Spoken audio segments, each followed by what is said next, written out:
উত্তর চব্বিশ পরগনার বসিরহাট মহকুমা জুড়ে মাত্রাতিরিক্ত শব্দ দূষণ রুখতে এবার কোমর বেঁধে নামল পুলিশ। উচ্চমাত্রার শব্দ উৎপাদনকারী সাইলেন্সার ব্যবহার করে যেসব বাইক আরোহী রোমিও সেজে দাপিয়ে বেড়াচ্ছেন তাদের বিরুদ্ধে কঠোর অভিযান শুরু করেছে বসিরহাট পুলিশ। শুক্রবার বসিরহাটের জনবহুল ইছামতি ব্রিজ সংলগ্ন এলাকা থেকে বহু বাইকের উচ্চ শব্দ সম্পন্ন সাইলেন্সার খুলে নেওয়া হয়েছে। বসিরহাট মহকুমার বিভিন্ন এলাকায় বিশেষ করে স্কুল খোলার সময় বিকেলবেলা এবং গভীর রাতে কিছু বাইক আরোহী সাইলেন্সার পরিবর্তন করে অতিরিক্ত শব্দ উৎপাদন করে। এই চরম শব্দ দূষণ পথচারী, রোগী, বয়স্ক ব্যক্তি এবং শিশুদের জন্য মারাত্মক সমস্যার কারণ হয়ে দাঁড়াচ্ছে।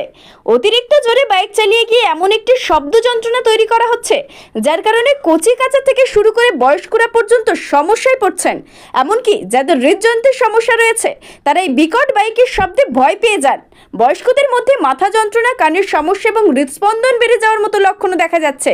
এই জনগুরুত্বপূর্ণ সমস্যা নিরসনে এগিয়ে এসেছে বসিরহাট পুলিশ জেলার ডিএসপি ট্রাফিক সুব্রত কুমার বারিক।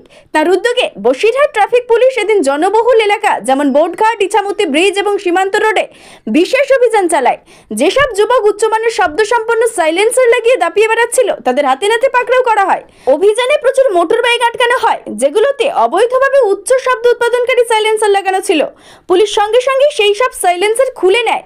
পাশাপাশি বাইক আরোহীদের কঠোরভাবে সতর্ক করে দেওয়া হয়েছে আগামী দিনে যাতে তারা এই ধরনের শব্দ দূষণকারী সাইলেন্সার ব্যবহার না করেন। পুলিশ আধিকারিকরা জানান, নির্দেশ রয়েছে যে কোনো যানবাহনের শব্দ 80 ডেসিবেলের বেশি হবে না, কিন্তু এই পরিবর্তিত সাইলেন্সারগুলি সেই নির্দেশকে সরাসরি অমান্য করে চলছে।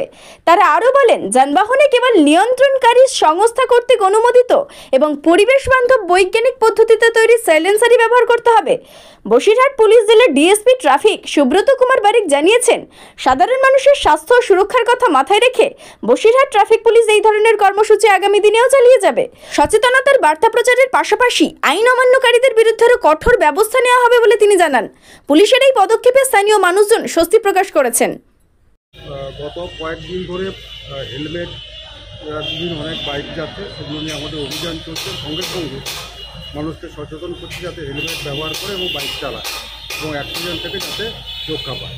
2 নম্বর হচ্ছে অনেক বাইকে মডিফাইড সাইলেন্সার লাগাচ্ছে, তার জন্য যেটা বেআইনি কাজ। আমরা কিছু টেস্ট করেছি, প্রসিকিউশন সাবমিট করেছি এবং কিছু আমরা রিমুভ করেছি এবং মানুষকে বলছি ওগুলো লাগানো যাবে না। এর ফলে যেটা হচ্ছে প্রচণ্ড গতিবেগে গিয়ে একটা মানে কী বলবো, পিছুরিয়ার আওয়াজ হচ্ছে, ভটভট করে আওয়াজ। মানুষের অসুস্থ মানুষ আরও বেশি অসুস্থ হয়ে পড়ছে। হার্টের প্রবলেম যাদের হয় তারা মাঝে মাঝে চমকে উঠছে। এই জন্য সামাজিক একটা বার্তা দিয়ে যাচ্ছি যে মানে মডিফাইড সাইলেন্সার লাগানো যাবে না, যেটা এমভি অ্যাক্টের বেআইনি কাজ, সেটা আমরা খোলার চেষ্টা করছি এবং প্রসিকিউশন দিচ্ছি, মানুষকে সচেতন। সমাজে তো কি চালাবেন?